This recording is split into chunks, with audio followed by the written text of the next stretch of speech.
All right, let's talk about one of the most basic, most human things we do. We tell stories. Specifically, we tell stories about ourselves all the time. I mean, come on. You've totally felt that, right? Where something happens, something disastrously funny or just painfully awkward, and you think, this should be a movie, or at least a really, really good monologue. So, to dig into this whole idea, we're going to be looking through the lens of one specific book, the Book of Monologues by Tom Erb. But listen, we're not treating this like some stuffy acting textbook. Nope. Think of it more like a window, a hilarious, relatable window into the kinds of stories that make up our lives. So let's dive in. We're going to journey through the big themes in these stories, and you'll see how they basically map out the entire arc of a life, from, total chaos all the way to figuring out who we are. Okay, first things first, let's get on the same page about what we mean by monologue here. We're not just talking about some actor on a stage. It's that moment when you're telling your friend about the wild thing that happened at the grocery store, or when you're venting about your day. It's basically a snapshot of your life, a little slice of who you are in that exact moment.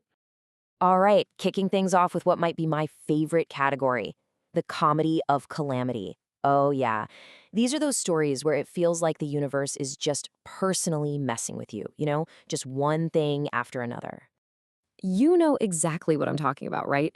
Those days where you feel like you've been cast in a comedy sketch without ever seeing the script. Well, this book is just packed with moments like that. Take Amelia, for example. She's just trying a little DIY, armed with a YouTube tutorial and a wrench, and next thing you know, she's unleashed a full-on plumbing apocalypse in her bathroom. Oh, we have all been there. That one simple task that just spirals into utter chaos. And then there's Jamie, who goes full Shakespearean tragedy, giving a eulogy for a beloved frog mug. It's crime, being in the wrong place during a massive sneeze. It's that perfect mix of tragic and ridiculous that we find in our everyday stuff. And let's not forget Alex, frantically tearing the house apart looking for keys just before a huge presentation. The laundry basket, the couch cushions, even the fridge. I mean, who hasn't checked the fridge in a moment of pure logic is out the window panic? So these little disasters, they're kind of like the opening act of our life story. They're the go-to tales we tell at dinner parties. Why? Because they're the moments that connect us. We've all survived our own version of a faucet fiasco or a lost key apocalypse. But okay, life isn't just about stuff happening to us. Once we get past the exploding faucets and lost keys, we enter a whole new level of chaos, trying to connect with other human beings. And let's be real, is there any place more full of potential disaster than modern dating? A few of these monologues make that painfully, hilariously clear. And what's so great here is how the book gives us this tale of two disastrous dates. On one hand, you've got poor Max. I mean, his night is a catastrophe checklist. Wrong restaurant, surprise allergic reaction, his ex shows up, and to top it all off, his card gets declined. Ouch.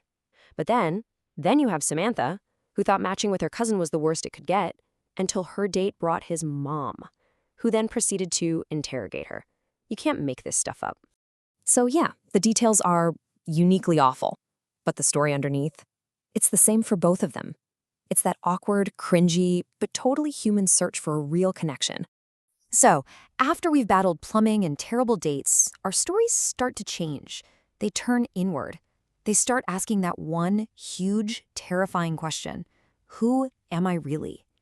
And the book does such a great job of showing this journey across a whole lifetime. You see it start in our youth, trying to navigate social landlines like in The Bully. Then it moves into adulthood with the growing pains of something like the awkward breakup. It faces the very real changes of midlife in The Hormone Hostage, and even finds new strength in our senior years with The Comeback Kid. What this whole journey shows us is that the story of you is never really finished. It's not static. We are constantly tweaking the script, rewriting our own character at every single stage of our lives. Okay, so this all leads to the big question, right? The grand finale. After all the chaos, the awkward dates, the soul-searching, why do we even tell these stories? Why do they matter? Well, it turns out telling these stories is kind of how we do everything that's important. It's how we connect with people. It's how we take our own personal disasters and turn them into something funny we can all share. It's how we make sense of our own lives. And maybe most importantly, it's how we find out we're not alone in all this mess. It's that amazing "you too" moment I mean, just look at this line from a breakup monologue. Even in a moment that is clearly so painful, it's framed with this incredible, beautiful humanity. It's not about "I'm so hurt." It's about wanting the other person to find their perfect symphony. It just goes to show you that even in the toughest chapters of our stories, we can find real grace. So, in the end, that's what this is all about. The stories in this book and the stories we tell each other every single day, they're not just entertainment, they're a mirror. They reflect back all our shared struggles, our absolutely ridiculous mistakes, and our surprisingly resilient, funny human hearts. And that really just leaves one last question for you. Think about your day so far. All the little moments, the good, the bad, the weird. If you had to give it a title, what would the title of your monologue be today?